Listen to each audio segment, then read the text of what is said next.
It's over. Dot, dot, dot. Dot. Kind of dramatic. Why I left ScrapLife. Only partially clickbait. That's not even true.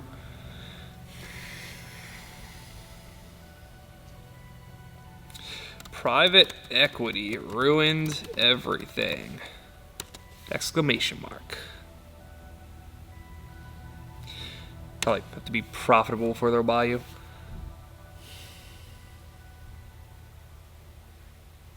You know, on second thought, this probably says it all, right?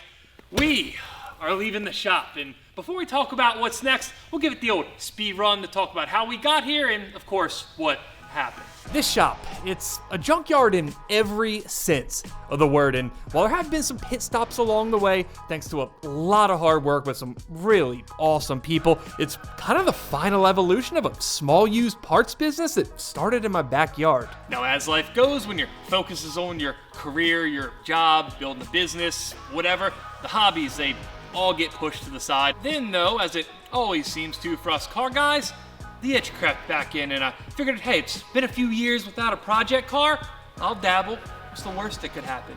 And while we're at it, let's do something that I used to really enjoy. Let's film it and make videos about it. And surely I had no idea what I was doing on that front. And, well, actually, I think you guys kind of know the rest. I don't know what I expected out of making videos again. I just thought it'd be cool to share it with what I thought at the time was, I don't know, 100 people, 1,000 people if I was really lucky. Ramble so long that the battery on the camera dies, so we'll give it a little angle change and act like we meant to do it, right? Thank you. This entire place has always been the parts business, and while we did carve out a corner of it to do some builds in, we're kind of spending more time playing car Tetris than we actually are working on cars, and well, there's no hiding that. There is so much just outlandish, also probably stupid, but also really awesome things that I want to do that I know for a fact we're capable of with the group of guys we have here. To turn any of that into reality, to keep doing these builds and to just make it all happen, as bittersweet as it was, there was just no getting around the fact that we needed a new space. Now, the good news is we were able to find one fairly close. In fact, it's actually on the same street. Well, technically it's in the same building. And if we're being the most technical, it's actually connected to the old shop through a hole in the wall. So now that I'm thinking about it, the truck was probably a bit unnecessary.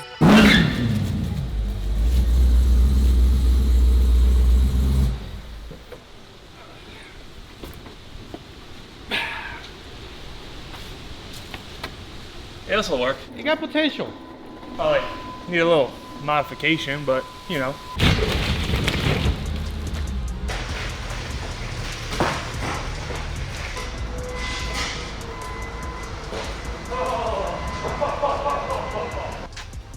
Those red wires are bad, right?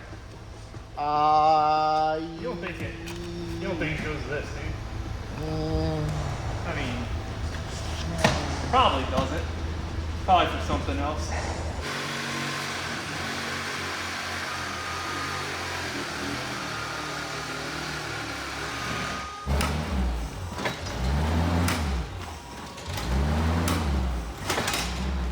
Take the bottom out, then get the top. Try not to screw anything else up. You sound like an expert. Yeah, I know what I'm doing. I've been doing this for 30 minutes.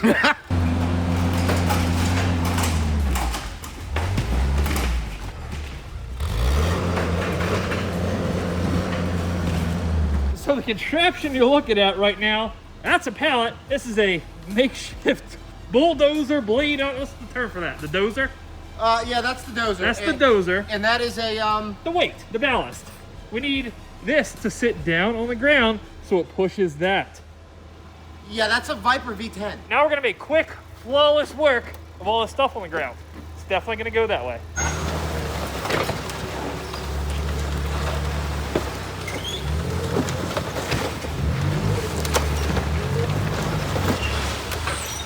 Hey, not bad. Not bad, right?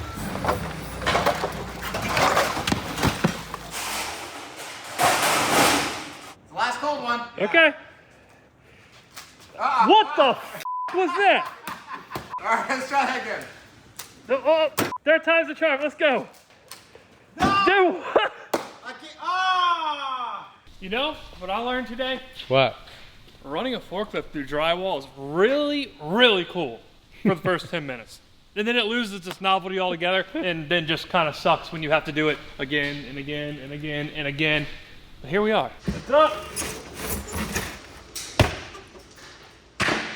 What is this, like 3-4 times bigger than over there? Definitely. Of course, before we had 2 lifts. We still have 1, 2, and then we're gonna take the 2 from the old shop space and put them right there where we just tore out that wall. You know, I'm not the best at math, but that's 1, 2, 3, 4, right? 5. No. Yeah. Maybe. met 'em. Actually, maybe. We might try to get another one in there if we can. I'm thinking up there where those pallets are in the corner, we're gonna do like a dedicated fabrication area. We're gonna put the dyno right in front of that door. We'll probably leave some of this car storage here because, well, never enough space for junk. Speaking of junk, before we start loading this place up with cars, we gotta drag over everything else, most of which is pretty easy, like the toolboxes and racking and all the just miscellaneous BS we've accumulated over the past couple years. Let's go, let's go, let's go. The one thing though that we really didn't want to take apart were the lifts. Lift wires come down. They kind of suck to put together, so we figured we'd try it the easy way, the hard, easy way. How you feeling about this, sir? No, too confident. Hey, it ain't dumb if it works, right? You look like you're doing this all yourself. Yeah, pulling him, he's in neutral. Can we say that we're officially moved now? I think everything is here.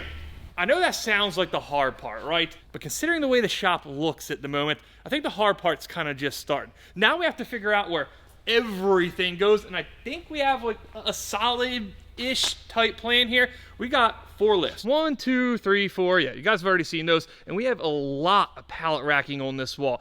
I think that one down there on the very end, that's gonna come down so we can do some type of small office, but that still leaves us with 1, 2, 3, 4, 5, 6, 7 of them. So what we're gonna do, or what we're at least gonna try to do for the time being, we'll see if it works and then adjust if needed, we're gonna have each one of these be dedicated to a certain lift. So say the K-Series Hellcat's on lift number 2, all the parts for it, everything we need is gonna be on this one right here. So we'll do lift 1, lift 2. I think we're gonna skip 2 of them and have toolboxes there, and then 3 and 4 down there. That is certainly better than what we were working with on the other side of the shop where everything kind of just went everywhere. That's What is that? Yeah, that is very thin. I thought you said you mixed this, Tim. Is that yellow? I shook it. However, that I am shooketh by this. If that bucket turns. You're not supposed to do that, buddy. No. If you can't mix it, you bust a hole in the bottom, fill it with some thick stuff, put light stuff on top of it, and that's how it works, okay? I drew this up exactly this way. Mm-hmm. No, I most certainly did not want to have a hole in the bottom. Can we get another bucket here? I think at this point we've been at this for like 20 minutes, probably done more damage to the place than we've actually fixed, so. Yeah, we're not painters. No, We don't do that. No, we suck at this, if you can't tell. About right there? Sure, that looks nice and thick. It does. Cool, thank you. Yeah, come on, Tim. Wow. Oh yeah, there we go. Now we're talking.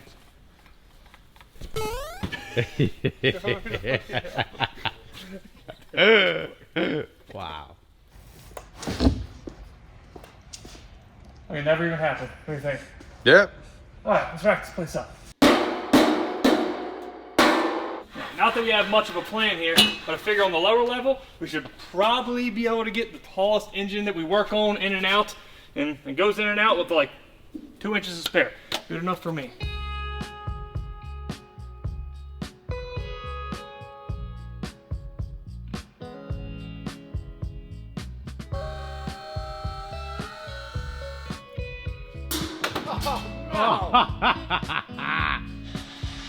There we go. So one of the biggest issues we had with storing stuff in the other unit was that once projects are done, we had nowhere to put stuff. We had just enough space for like 1 or 2 ongoing projects, but everything else, it was literally pitched anywhere and everywhere. Some of it was at my house. It just didn't work that well. So now we're gonna actually dedicate some space for parts like the SRT 10 truck's tailgate, the vet hood, the Charger hood, which I realize it doesn't look so hot right now, but I think it's time to admit that that car is never getting a hood put back on it. We can't cover that up. But like the Elephant Supra glass, all these spare window parts, the seat cover, all the miscellaneous stuff we still have to get back on the Demon 170. Now we got all the space we ever need, which obviously only means one thing, right? Más proyectos, right? I think that's right. I know Spanish well enough to know that that's right. We got a lot of room up there for a lot of bullshit. Yep. So anyway, right there we got the GTR. I guess we're gonna have to put that on that lift at some point. This one's the Trackhawk, and this is a lot of stuff. The good news is we probably have all the parts we need. So once we're done this whole shop build out in like 2 weeks, we can actually get back on that thing, which I'm far too excited about. Don't drop it, please. I mean, what's the drop? It's, you know, basically just a holder full of AG1, and honestly, it looks like I've been living out of this thing, doesn't it? How long you been on this Toolbox? Since they made toolboxes in this shade of green, which sucks. So it's been a minute, huh? Wow, that green doesn't match at all. It's like if you got mismatching bolts in your car. That's This how is it looks. different. Wait, no. Dude, this is a toolbox collection, all right? No. I'm not quite sure the same logic applies to toolboxes as it does cars. I've accumulated these over quite a bit of time, and usually, I like doing that, right? A car here, a car there, another car, another car, another car. No exotics, nothing, no $200,000 car, just a bunch of cool stuff, right? That's boring. You gotta buy $1,000 car and Yeah. spend $200,000 on it. It's like, yeah, you buy a Cornwell, a Harbor Freight, and an older Harbor Freight, and just put a bunch of $10 attachments on them, right? What was that? We got a bet going on here, right? My boy right here, he got the best of the best. You should Oh, I just showed him the Nissan Altima over there. I just grabbed the video of it. What you just did? Yes, yeah. Oh, okay. So he's saying how long it's gonna take him to buy a new toolbox after he put all his stuff right here. And I say, in a quote, if he moves his toolbox in the morning, lunchtime he's gonna be ordering a new one. He's saying more than 24 hours. I'm gonna probably have to do something about that. Because this, we shouldn't be even talking about this anymore. We're way over. Wait, hey, take you less. This has been the mobile toolbox we like drag around the shop and work on. So yeah, it can't really go there. What has happened here was I found a really good deal on Facebook Marketplace. This thing is like a $17,000 box. This one's brand new. We got it for $5 grand. So I mean, it'd be stupid not to, right, Fernando? Yes. You have to at that point. It has nothing to do with how the other ones looked in this space. This is Just scratch it. oh, dude. Sound financial sense, right? Nah, but Probably sell this thing, paid $5 for it, probably sell it for like $5. And that's stocks. And while we're on the topic of sound financial decisions, no matter what you got going on, whether it's a new shop, a new toolbox, or just something around the house, there's always that one surprise expense that just, right in the face. And that is where Clover comes in. Clover is an earned wage access app, not a payday loan, that lets you access up to $400 before payday with no credit check, no interest, and no late fees. So no matter what pops up, you got a way to bridge the gap without getting destroyed by predatory fees. And the best part, there's no monthly membership required just to use it. You can wait a couple days for the advance, or if you're in a spot and you need it fast, just pay a small instant transfer fee. It's really that simple. With Clover, there's no hidden surprises, no nonsense, just here's your money, pay us back on payday. So like if you blew your second 350Z differential in a week, it's kind of wow. So remember, if you're short on cash, you can access up to $400 with no credit check and no late fees. Just click the link down in the description so they know I sent you. You hit the breaker, as long as you don't get shocked or there's not a fire from down there, I'll flip that switch and we should have light. All right, go for it. Oh, anticlimactic, which in this case is good. Here we go. Hey, there we go. Now, old girl here, she really has treated me very well. It's been a solid 10 years. It started off at my house, then made it to the first shop, and then this shop, and then the new shop within this shop. And I kind of want to pass that on. Don't want to just put it on like Facebook Marketplace or something. You know, a Honda person could end up with it for Fernando. Could you imagine? Like a Honda sticker there, a Shocker sticker there, and probably what JDM is. You know, that's the one.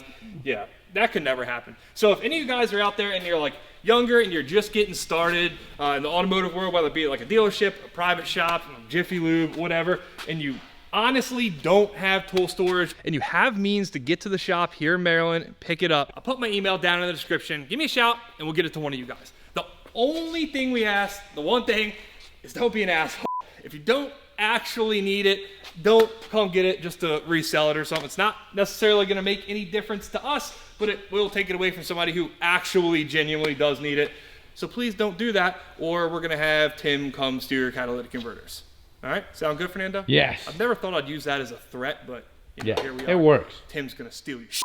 All right. Finally having a dedicated place for everything and then some. Actually, it's gonna be a game changer. It's gonna make things 10 times easier. Plus, we got somewhere to do merch now. Since we started selling merch, I've been doing it in my actual house, and then I moved and did it in my new house too. My wife's been helping me with it. There's still a lot to figure out here. We gotta do some lighting. We gotta figure out how we're gonna store everything. And I guess most importantly, figure out how we're gonna keep it clean because it's constantly getting filthy in here at this point. But we'll figure it all out. I'm just happy that we finally have some space to do it right. So now we get to move on from the racking and the drywall removal, the stuff that sucked, to the part that's really, really gonna be fun. This is the fabrication area. And this is like revision, what, like 10? Like we've been through it a lot on this. So this yellow outline on the ground, that, as well as this, you gotta come in here. You gotta come in the area, Fernando. Come in the club. Those?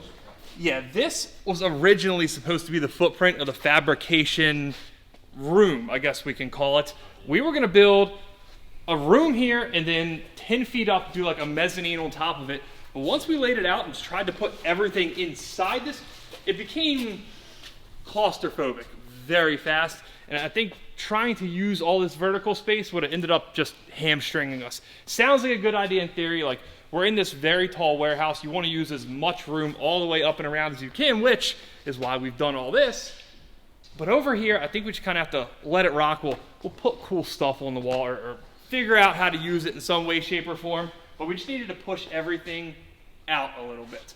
So we got the drill press, the sandblast cabinet, all the fabrication tools here, a workbench, the welding bench. I know it looks kind of bare right now, but it's gonna fill up fast over here. We don't have either of the welders. I think we're gonna probably add one more of these tables, which we already have. We're gonna bolt them all together. So we'll have, I guess, the welders next to that. This, we have a pallet here, not just randomly. This is outlining where we're gonna have a cube, a mystery cube, I guess we'll call it. It's 48 by 48 by 48. We're sticking something really cool there. We just ain't got it yet, so we had to map it out with a pallet. What I think we'll ultimately do is probably stick like a fence from here to here with a big old lock on it, and then Tim ain't gonna be able to leave this area, okay? Yeah, fast parts only come out of here. Ready for paint day? Finally. We ain't doing it. I said that like we're doing it, but you know, ready to watch the paint happen? I mean, are you ready to watch the difference? Yeah. Right? This looks like a construction zone. It's about to look like something special, something cool. Yeah. I like it. Now, given that we barely managed to apply like 5 square feet of orange paint to the other side of the shop, we figured this time it might be prudent to bring in a professional. You got like 6 inches, you're fine. I'm seeing like I'm one way in. No.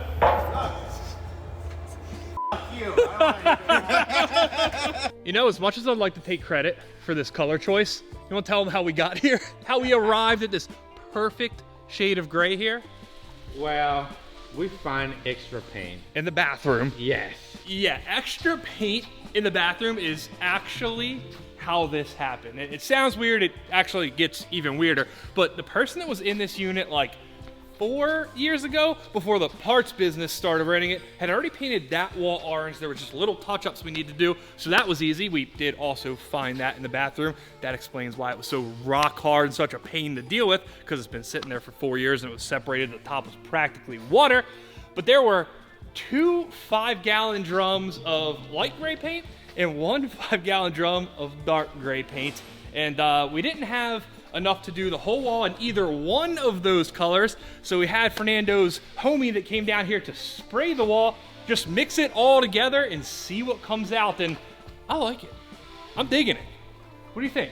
He did a way better job than us. Well, that probably goes without saying, right? Yeah. Everyone that's watching this knows that for sure, considering, you know, how that over there went.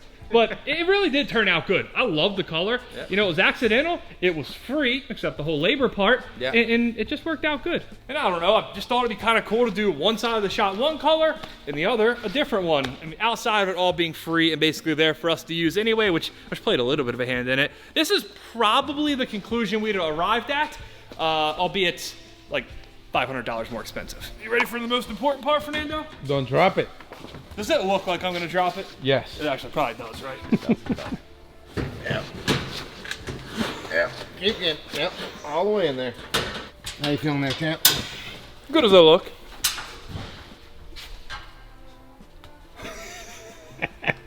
So I think with the actual dyno itself, it's probably gonna go like right about here, facing out the door.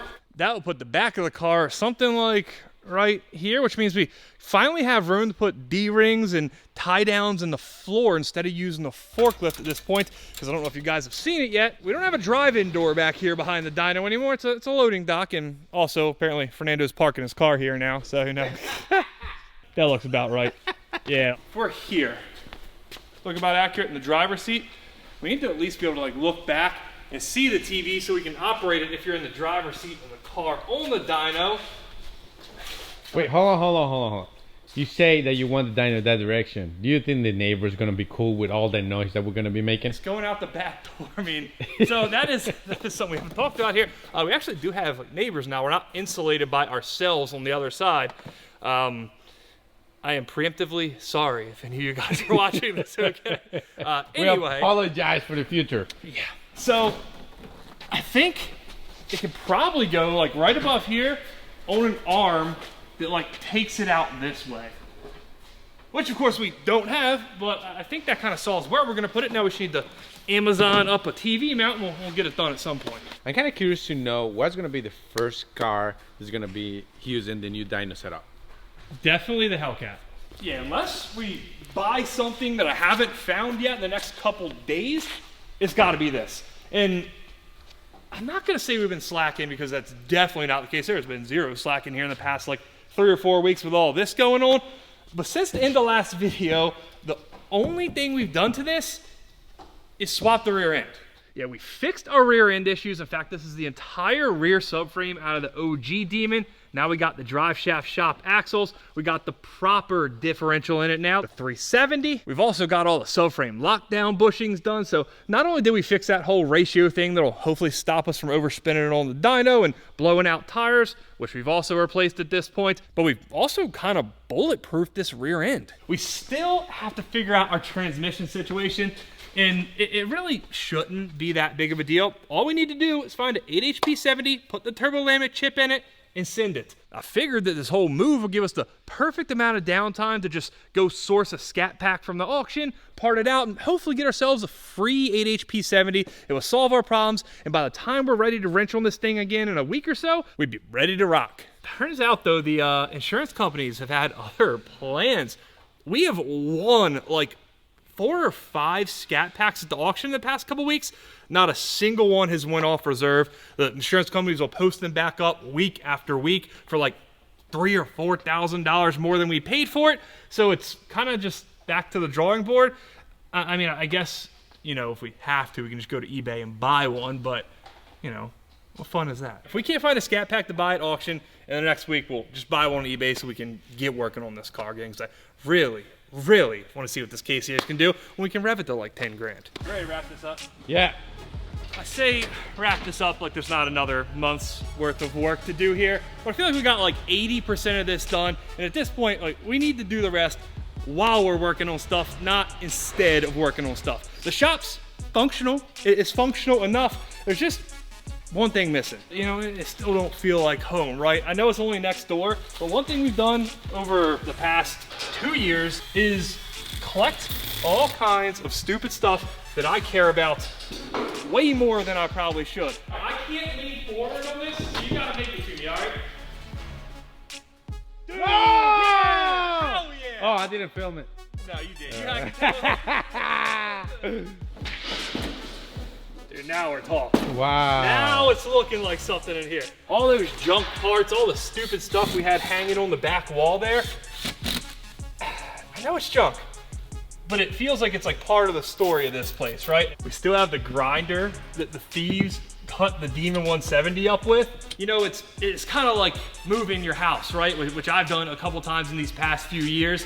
And it might take a little bit for that new one to feel like home, right? This is the stuff that makes the shop feel like home for me. It's the people, it's the stuff we have going on here, but now it feels like the shop again. And I suppose it also doesn't hurt that the first video we're filming is a piece of trash strip club video on a Corvette. Yeah, it feels like home again. Sayonara.